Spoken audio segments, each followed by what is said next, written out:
어제 MBC 제3노조는 더불어민주당과 MBC 간의 정원 유착 의혹을 제기하며 진실을 밝히라는 입장을 냈습니다.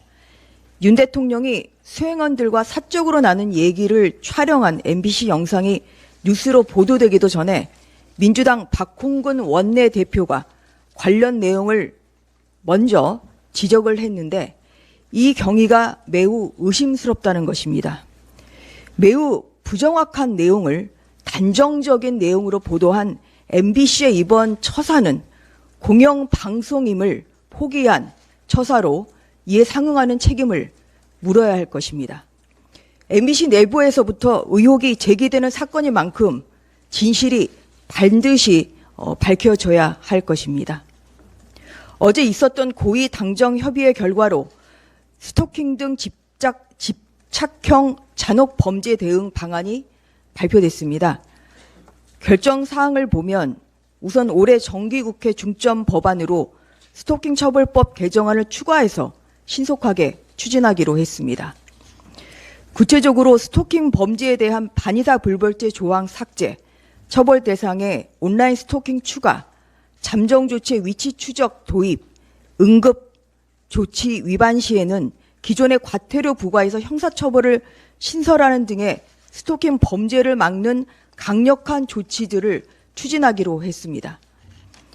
또한 전자장치 부착 명령 대상에 스토킹 범죄를 추가하는 전자장치 부착법 개정과 함께 반복적인 위해 우려가 있는 스토킹은 구속 잠정 조치를 적극 검토하고 개인정보 유출에 대해서도 엄정 대응하기로 했습니다.